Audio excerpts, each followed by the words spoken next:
What's good, YouTube? Today I'm going to be addressing hair loss, and this is going to be real talk. I'm not going to be sitting here to tell you go and spend hundreds of pounds on some shampoo that's going to rub on your head and magically your hair is going to reappear again. And I'm not going to tell you to go to some supermarket and blow your cash on some pill that's supposed to make your hair grow magically within hours or days or whatever, because that's bullshit. I'm going to sit here and tell you stuff that works, stuff that will make your hair grow faster, ways which you can prevent further hair loss, and ways which you can make your hair look nice, healthy and strong and keep it for a longer period of time. So let's say you're losing your hair now and you're going to go bald when you're, let's for example say you think you're going to lose it when you're like 25. This could probably going to keep it for an extra 10, 15 years down the line. I strongly believe in this. So let's get into me now. Genetically, I am bald. There's only one man in my family who's ever kept the hair, so the writing's kind of on the wall for me.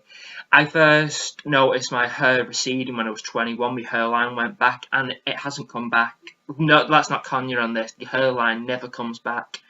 On the right hand side on my head, it's gone up about 2.5, 3 inches. Just the way I've combed it and stuff, you can't tell. Hardly anyone can tell, to be honest, bar me. And on the left hand side, it has gone up from not as much, probably about 1.5 inches.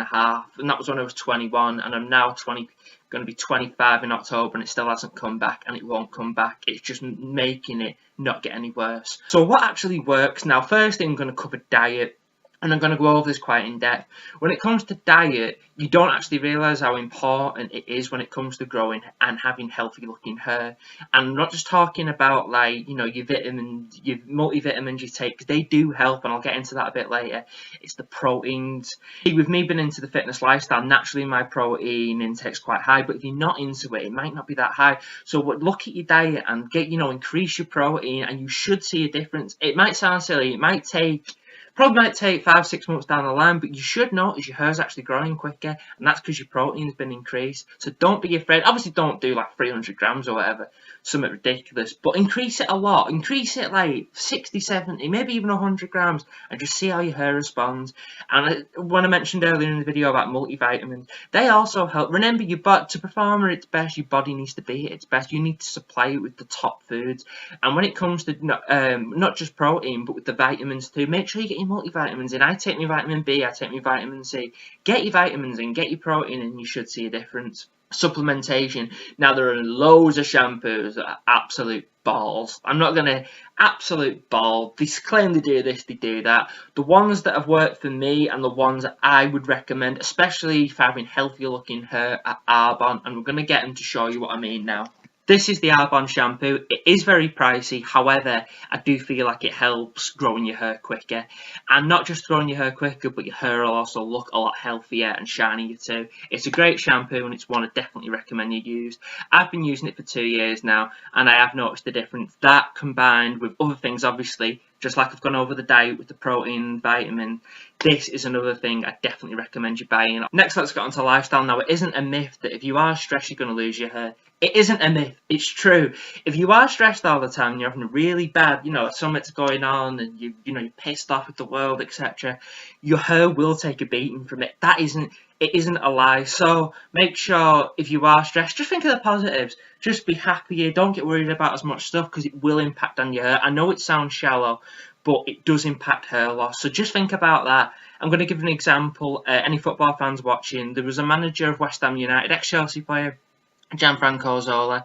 He started the West Ham manager's job, and inside months his hair was falling out. He was that stressed. He ended up getting sacked or leaving or something. But the point was, he was that stressed, his hair was falling out. And this guy had long hair. You could physically see his hair was just going back due to the stress. It isn't a myth. So if you are stressed, just calm down. Not just calm down, but just take a breather. Just lay back a bit, relax, and just generally be happier. Think positively, and your hair, as a result, should help. It should help your hair as a result. There are no ways 100% to get back your hair. If it's going to go, it's going to go. A lot of it is genetics, but there are ways which I've covered, like your diet, your supplementation, your lifestyle, the shampoos. These all will help it significantly, and it is important, especially if I'm mid-20s and I've got a really bad hairline. People have got it a lot worse, but I'm still unhappy about it. It does. Genetics do play a massive role, and there's nothing you can do about that. But they are ways which will significantly help you. And if you've got any comments or questions down below, I am more than happy to reply. I do feel like this video will help a lot of people, and like I said, if there's anything you'd like me to go over or redo, I'm more than happy to do it, because I want to help people, and I do feel like this could go a long way to, let's say you might have a balding haircut when you're 25. This could save you having a balding haircut for the next 10 years, 15 years. I do feel that strongly about this. So yeah, hit me down in the comment section below.